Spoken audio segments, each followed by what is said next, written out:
Hello and welcome back to my YouTube channel. I've not got the lights on, have I? There we go. How's that? Much better. So today I thought I would do a technique in my art journal that I haven't done for absolutely ages. Now, this was a technique that I did quite a bit when I first started art journaling and when I first started doing stuff on YouTube. So, and what prompted me was I was going through some paperwork, tidying up, and I found this image that I'd obviously printed at some point, cut out in readiness to do a project with, probably this type of project, and I've just completely forgotten it was there. So pretty much what I'm going to do is just grab that and I'm going to glue it down onto the page as is. So this technique, this what we call the overpainting technique, is a great way if you can't draw faces or you're not very good at anatomy and that kind of thing, then this is a technique that you can adapt to allow you to put faces or bodies or people or whatever in your art journal pages, even if you're not very good at it, because it's a really good technique for getting round and doing it. So what I'm going to do is just glue this down here, just overlap slightly, give it just a little bit of a push. Now you could tear the edges if you want to. I'm going to leave them as they are because this is how you see how that technique kind of works. So now he's stuck down. I can't even remember where he came from. I think the last time I did this, I used a painting from, I think it was David Hockney, of a French sailor. Oh, yes. French sailor smirking. Right, so what I'm going to do is I'm first of all going to dip into some blue paint and I'm going to go around the outside of the figure and just kind of painting out what's there already. Now, because he's quite painterly, we can kind of get away with just blocking out the colours, and this is where we kind of blend, because when I'm going to take those colours from the painting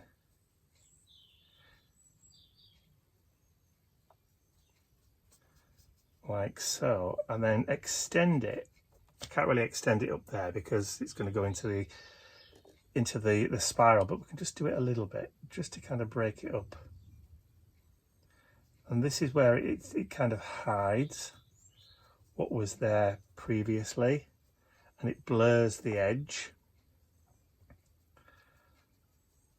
from piece of cutout paper into actual painting.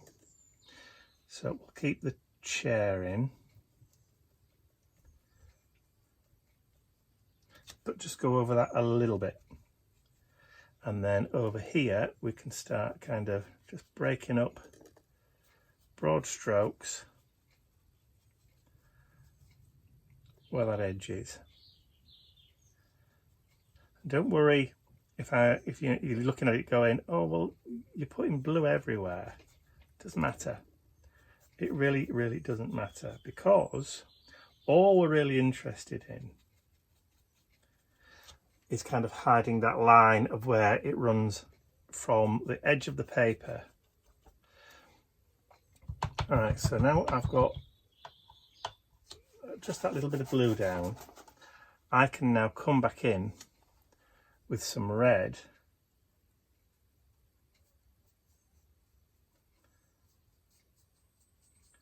and you see how it kind of starts to, we've got the red there, so we're not really changing anything, but what we've done is we've taken what was already there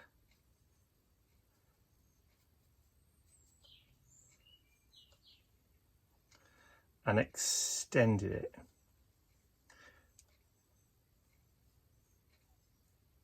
And I can bring that red paint down and just kind of blend that section in. All right, so let's come back with that blue. I'm working just from the lids.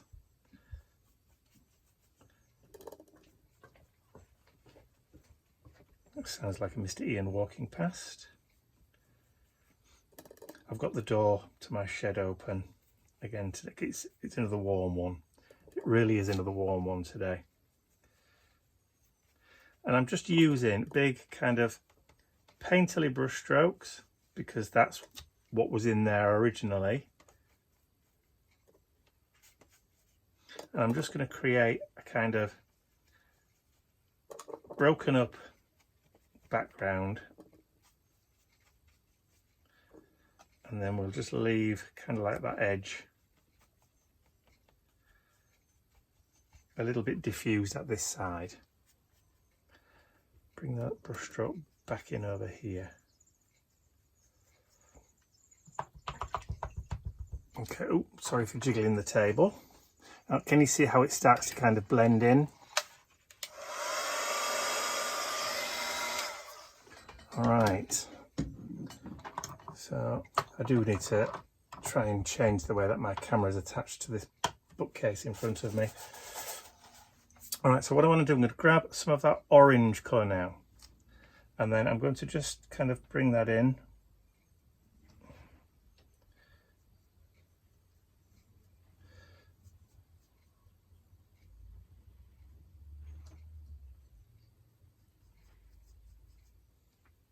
And then grab some more of the orange.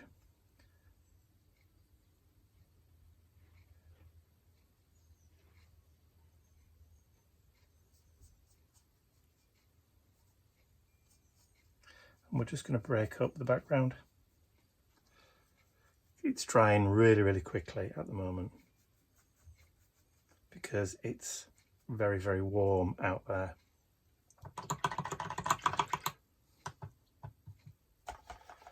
When I say out there, I also mean in here. So let's bring some of that nice light green.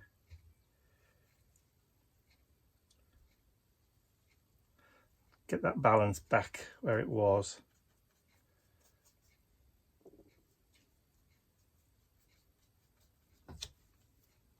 So where that green originally was in that background, we can just start bringing patches in.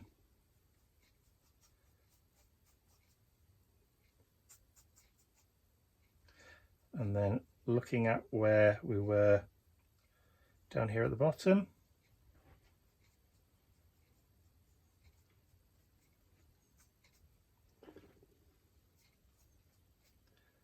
And I want to see where my brush stroke has been, because it's kind of, like I said, it's painterly over at this side. And we want to kind of mirror that over here. All right. Sorry, like I said, I keep jiggling the desk. So that's all. Forgive me. And it's not taking very long at all today. We just have to be careful where we're handling, or when we're identifying where it used to be, where the line used to be, just to kind of blur and diffuse it out. Just so it's kind of hidden. So again, a bit more of that orange.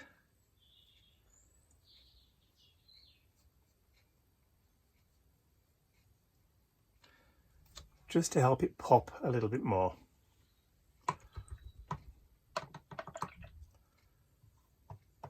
And then because we've got some of that red over this side, let's kind of mirror that now over here.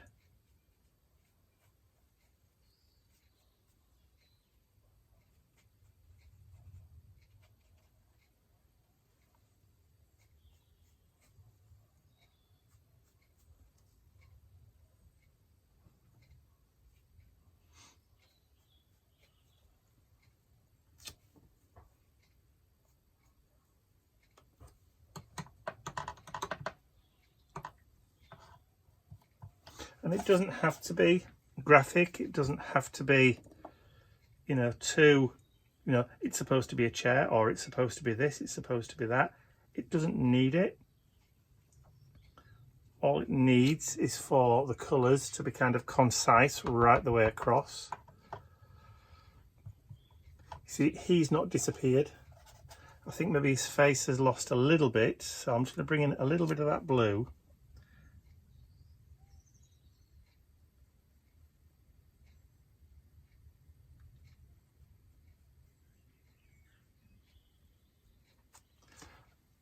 See how that's now kind of made his face pop a little bit more. So, but I want to just differentiate his hair a little bit, so go for some of the green.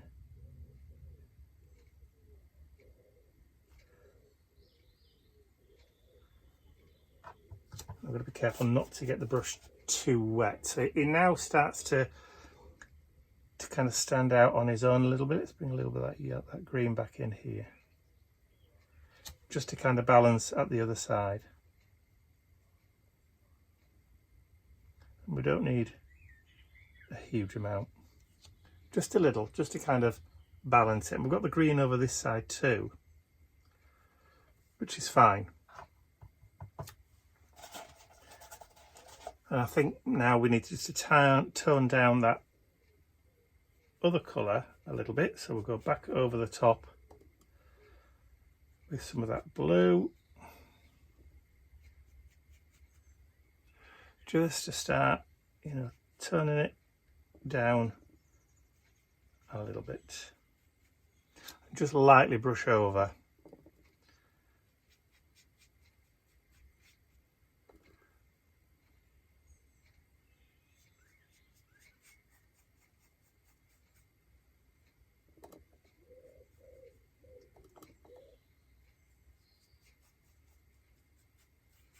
See, it just kind of pushes it again back into that background.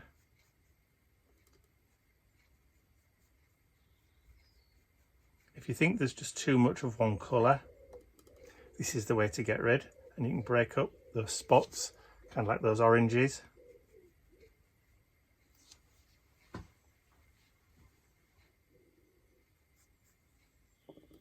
So I'm looking at my computer monitor, but you can step backwards.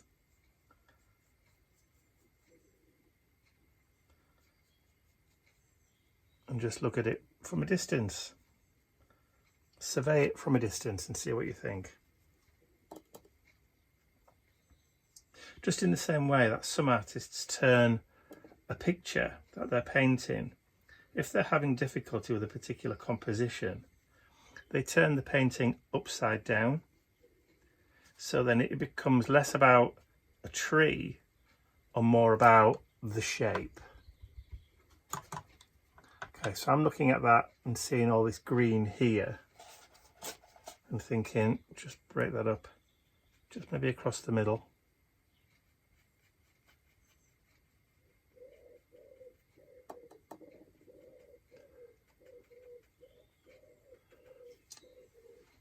Yeah. Maybe just a little bit too much there.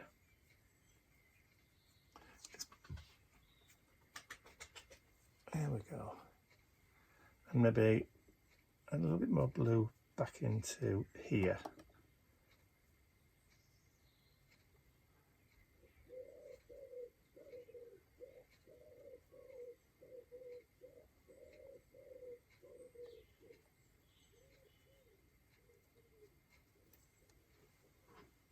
Yeah, I'm liking that.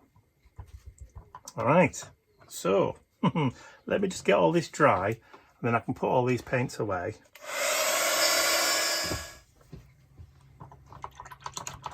All right, so the next thing I want to do is add some splatters. Of course we do. So let's grab some white paint, some white gesso, and some clean water. Oh, it is quite runny today, that. Let's just add a little bit more pigment to that. That's more like it. It's runny enough. So I'm going to put my hand just over his body there.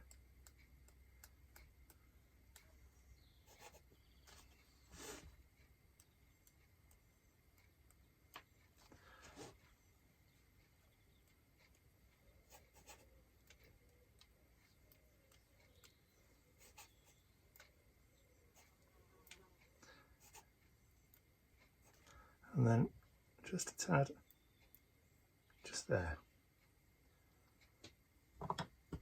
Okay, so now I just need to have a quick whiz round, tidy up and a dry, and I'll join you again in a little while. Have I run out of wet wipes? Oh, I think I have, but never mind.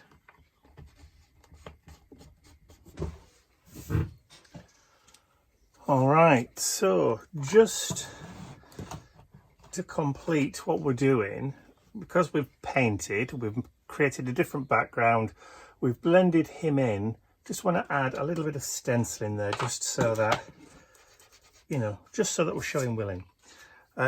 So what I'm going to do is just bring this stencil in here. So this stencil is called Textures, and we're just going to add a little bit of stenciling into that background, just using a darker colour just to kind of tone that in a little bit more up here. And you can, if you want to, just go over your main focal point just to kind of anchor and blend him in. You see how I've done that? I'm going to increase this a little bit because it's not a huge stencil area. I'll just add a little bit more over there just to kind of make it a bit bigger. And again, if I just do that,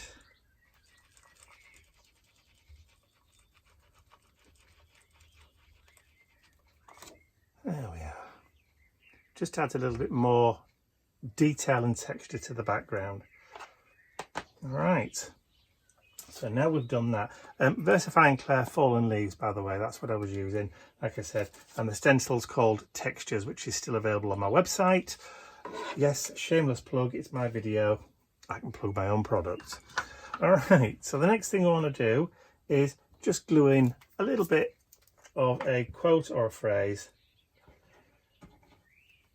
So I've got some of these old Tim Holtz chip words that I've been kicking around my studio for, as we say here in the UK, donkey's years. And really, they need using up. So let's make these the focal point. So we'll stick that one down there. And then a bigger one. Because these chip words now have been so overused, they've almost become a cliche.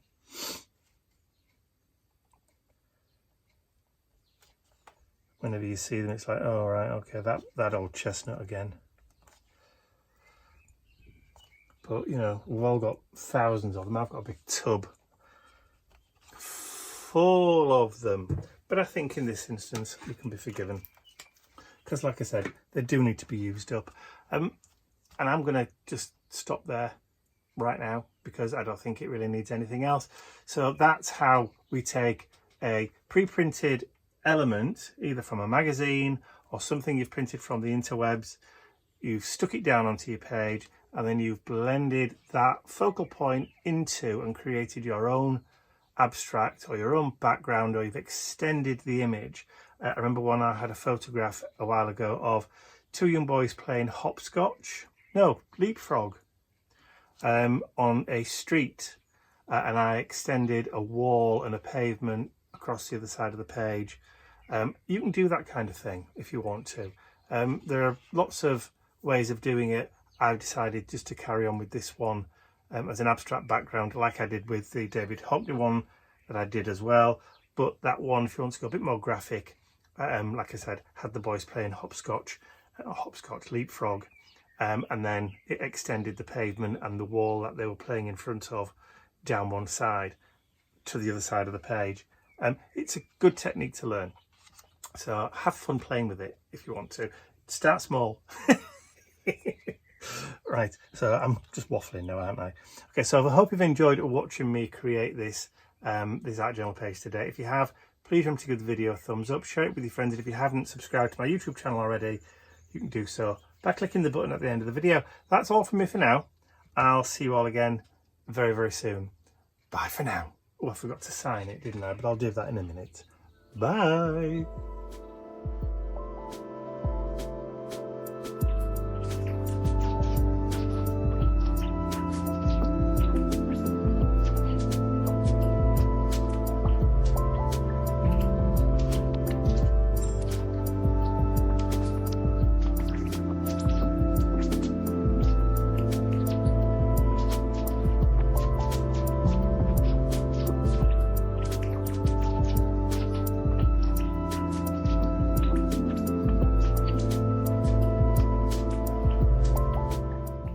I'd like to say a huge thank you to all of my angels, because without you, these videos would not be possible. And don't forget, you can access your exclusive angel-only content over on my website. There's a link in the description area below. Thank you.